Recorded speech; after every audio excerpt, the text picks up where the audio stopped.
Hello and a warm welcome to FinextraTV. I'm Jo Price. We're actually in our virtual studio today to discuss immediate Gen AI use cases in banking and financial services.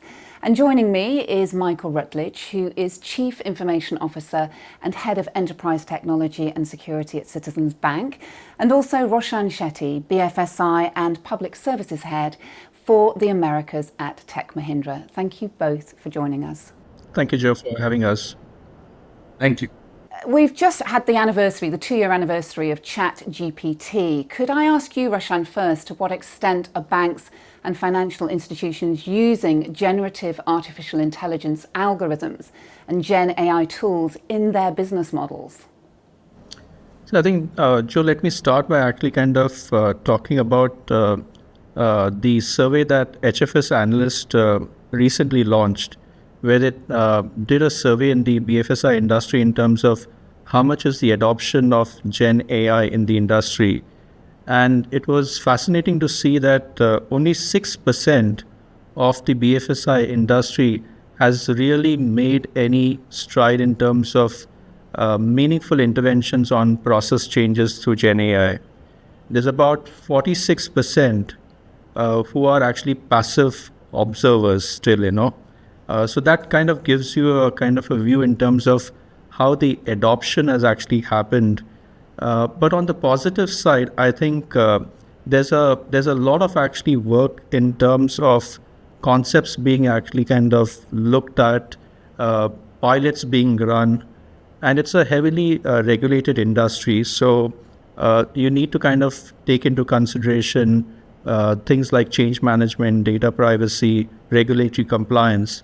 So I think it is catching up, but the state of affairs right now is what I actually kind of mentioned earlier, Mm-hmm. Michael, do you have anything to add to that? No, I'd agree. I think, the industry, the financial services industry, as Roshan mentioned, is very highly regulated. Certainly at Citizens, everything we do is done with appropriate guardrails, making sure that our customer data is kept private, making sure it's secure, etc. So, we're really I would say in the industry in general, in a test and learn phase right now, where we're doing a lot of experimentation, right? If you look at what we've done at Citizens, we put a steering committee group together across the whole company to really make sure that we were appropriately governing the use of generative AI and ChatGPT. But now we've got to go off the ground, and we've got 3 or 4 use cases, some actually almost going into production. So we're at that stage now, I think, where we're really excited about the opportunity going forward. Great, thank you both. Michael, if I could stay with you and just ask you, beyond operational efficiency, how do you think Gen AI can open revenue streams in a secure, ethical, and of course compliant way? I think there's a number of ways that we're exploring. We've always used machine learning. When you think about personalization, marketing offers, certainly. It's helped with cross-selling, making sure that the right offers go to the right people, etc. So we've got a long history of, I think, it helping in certainly marketing. And certainly, I think, in customer service, it can certainly be a big benefit. So, one of the things we're looking at right now, in fact, we're just about to deploy in production, is really a system that helps our customer service reps really provide better service to our customers. And, yes, there's an efficiency play in that it will hopefully help them, respond to questions quicker. Because basically what it does is a search that provides answers to questions about what type of product our customers might be interested in. But if you think about that, there's also ultimately a revenue opportunity there where we can look at across the whole series of relationships that our customers have with us leverage the power of Customer 360 to really help customers understand our full range of products, which, in the end could generate, revenue, obviously, for the bank. Roshan, could I just follow up with that? Any thoughts to add? I think Michael brought about great points in terms of actually revenue generation streams from customer services standpoint as well as marketing. I think just tying to our earlier conversation, one of the challenges that we see in the BFSI industry is based on the compliance and regulatory needs, right? So if we take a framework kind of a approach in terms of compliance by design in every step of the use cases that we are actually looking at, I feel that we'll actually uncover a lot of more use cases where we can actually generate revenue and not just be on the efficiency gain side. And that, I think, is going to be the key in the upcoming months and years in terms of how the adoption actually kind of goes. And if we look at each step, I refer to actually steps wherein we are gathering data, where we are actually kind of having the model developed, and where we're going to also actually have the model deployed, So if the compliance by design is actually kind of an approach that we take, we'll uncover a lot of actually great use cases, And marketing customer services are great potentials. Claims is another place where we can actually kind of start looking at how do we kind of also make an impact towards customers and the experience that they actually kind of get from us, Okay, Roshan, thank you. Just staying with you there, could I just ask you how you think regulations have impacted how banks use tailored large language models for different uses?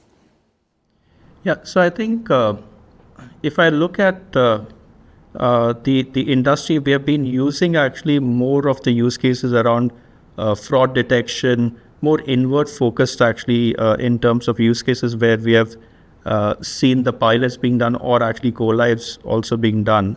I feel if I use the analogy that you could actually have the technology that for example, if you take a car, you can actually have a car that actually is the fastest car, maybe like 330 miles per hour. But what good use is it if I bring it on the New York streets and the entire ecosystem is not actually geared enough to kind of leverage that, right? So I think that the biggest actually thing that we have to do from an industry standpoint is trying to make sure that the ecosystem is actually ready to take the power that the technology is going to provide them. And that's where I think the biggest difference is going to be there. The regulators will also have to actually look at it from that standpoint. I recently saw an interview done by Macron, the French president, and he said the regulation is actually killing the advent of what AI can actually do. And if this carries on for the next couple of years, we would actually have the technology but not be able to kind of reap the benefits. So that sums it up in terms of how the political actually environment also sees some of the advancements that need to happen from a regulator standpoint. Thank you. Michael, any thoughts on those regulations and also commenting perhaps on Roshan's analogy there? Yeah, I think, I think, as I said earlier, I think it's really critical that we think about the regulatory landscape in everything that we do. But certainly, even though ChatGPT and generative AI might be new, AI in general, machine learning is not new. And certainly, regulators have a lot of experience looking at things like credit policy, fair lending, making sure that there's, the permissible use of data, data governance, and these are all things that we've been really doing really well for many years. And I see, generative AI as an extension of that. We're using a lot of the same principles, and I think a lot of the same controls certainly are in place. Some of the same safeguards. In many of the use cases, or all of the use cases, in fact, I would say we're looking at right now as well, we've also put additional controls in place, what we call human in the loop, which is, we've always got someone checking the responses and comparing them to past result sets and making sure that they're valid. So these extra steps, we're hoping that, our regulators will see that we have put a lot of controls in the system to prevent hallucinations, to prevent some of the pitfalls that I think are common in the industry from some of the early ChatGPT use cases. Thank you.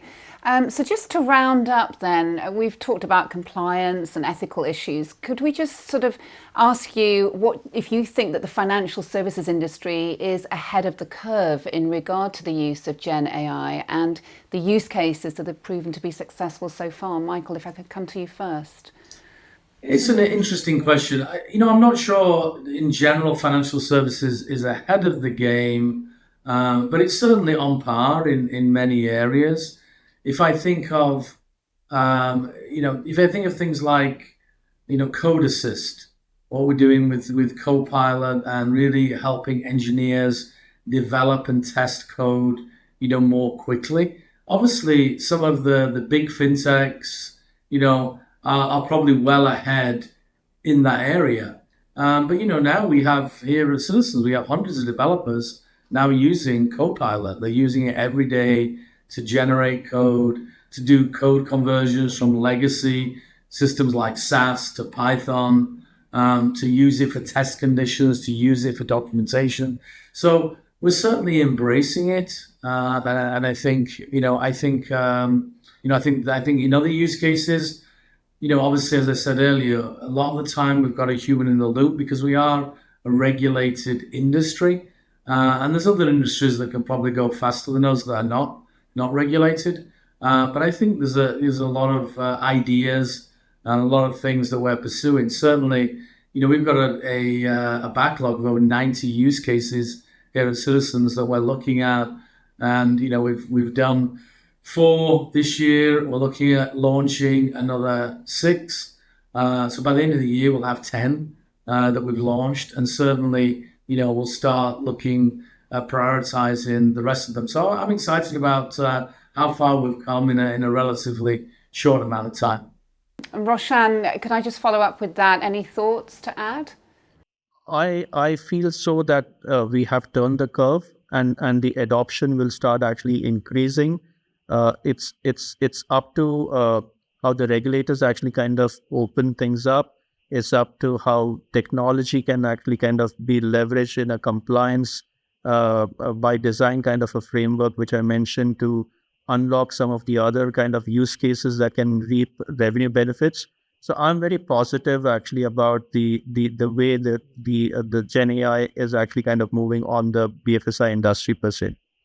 Thank you very much for joining us today, Roshan and Michael. As we've heard, lots to look forward to in Gen AI moving forward in the banking and financial world. Thank you. Thank you. Thank you, Joe. Thank you for having us.